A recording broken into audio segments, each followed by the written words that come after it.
हाँ दोस्तों, तो पार्ट 2 लेके आए हैं आपके सामने।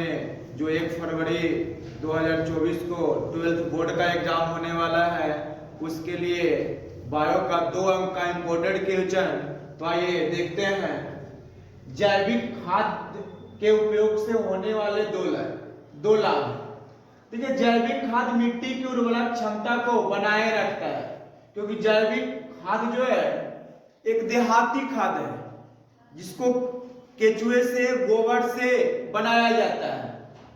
यह एक प्रकार का प्राकृतिक खाद है जिसका दुष्प्रभाव नहीं होता है और खेतों में आपका जो कैल्शियम युक्त है वो नहीं भागता है। उसमें नाइट्रोजन, कैल्शियम, फास्फोरस की मात्रा नहीं भगाता है। इस प्रकार एक खाद बहुत इंपॉर्टेंट होता है। निषेचन किसे कहते हैं? नाड़ युग्मक और मादा युग्मक के मिलने की प्रक्रिया को निषेचन कहते हैं। नाड़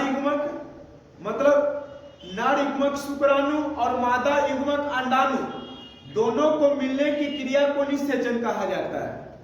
नाड़ युग्मक और मादा युग्मक को मिलने की क्रिया को निषेचन कहा जाता है। मतलब नाड़ का शुक्राणु मतलब बीज और मादा का अंडाणु दोनों मिलता है तो निषेचन की क्रिया होता है। अंड प्रजक किसे कहते हैं? वैसा जीव जो अंड देता है और बच्चे को दूध नहीं पिलाता है। अंड प्रजक वैसे कहा जाता है जो अंडे देने वाले प्राणी।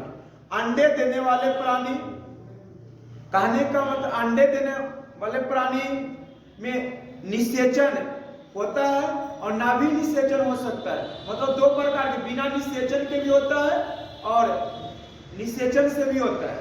ये अंडा देता है, मतलब ऐसा जीव जो अंडा देता है बच्चे को दूध नहीं पिलाता है उसे अंड प्रजक कहते हैं। इसके अंडे पर कैल्शियम युक्त कवच होता है। इसके अंडे पर कैल्शियम युक्त कवच होता है जो सुरक्षा प्रदान करता है अंडे के अंदर जो चूजा होता है उसका। पक्षी सरीसृप वर्ग है। इसके अंदर जितना जीवधारी आते हैं, जैसे मगरमच्छ, सांप,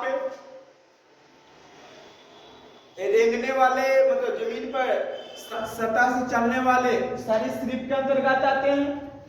ये जब अंडा से बाहर निकलता है चूजा तो हिचैकी कहलाता है। आगे देखिएगा, सजीव प्रजक किसे कहते हैं? वैसा जीव जो बच्चों को जन्म देता है और उसे दूध पिलाता है। इसे ऐसे भी कह सकते हैं। वैसा प्राणी जो मादा के गर्भाशय में जाइगोट का निर्माण होता है और प्रसव के द्वारा, प्रसव मतलब डिलीवरी के द्वारा बच्चे को जन्म देता है, उसे सजीव प्रजक कहते हैं। जैसे मनुष्य, बंदर, चिंपैंजी, ये सब सजीव प्रजक आते हैं। गाय भी इसी में आएगा। अब क्या समझते हैं कि कुतिया जिसने 6 बच्चों को जन्म दिया उनके अंडाशय से कितने अंडे मोचित हुए? तो 6 अंडे। अच्छा, जुड़वा बच्चे हुआ तो उनके पास कितने अंडे गए थे और कितने शुक्राणु हैं? आप बताइएगा मेरे कमेंट बॉक्स में। हम अगले में आपको उत्तर इसका दूंगा। इसका उत्तर क्या होगा कि जब महिलाएं 2 बच्चे जन्म देती है तो उनमें कितने अंडे आए थे और कितने शुक्राणु आए थे।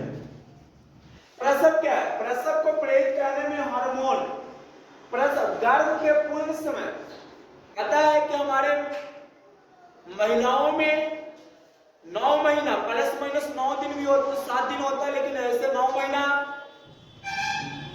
महीना पे डिलीवरी होता है जिसे प्रसव कहा जाता है। तो गर्भ के पूर्ण समय हो जाने के बाद गर्भाशय के विशेष रूप में संकुचन होता है, जिसके कारण गर्भाशय शिशु मतलब उसमें रहने वाले बच्चे बाहर निकल जाता है। गर्भ से बाहर निकलने की इस क्रिया को प्रसव कहा जाता है, मतलब डिलीवरी कहा जाता है। इसको प्रेरित करने वाला हार्मोन है एस्ट्रोजन, ऑक्सीटोसिन हार्मोन और रिलैक्सिन हार्मोन भी है। ऑक्सीटोसिन हार्मोन ही जब डिलीवरी होता है तो बच्चे थोड़ा सा योनि योनि खुला रहता है तो ऑक्सीटॉसिन दर्द को बढ़ाता है। ऑक्सीटॉसिन हार्मोन दर्द को बढ़ाता है। डॉक्टर लोग भी इसी हार्मोन से इंजेक्शन लगाते हैं जिससे उस महिला का दर्द बढ़ जाता है और बच्चे योनि के माध्यम से बाहर निकलता है। फिर अगले वीडियो में बताएंगे। थैंक यू, जय हिंद।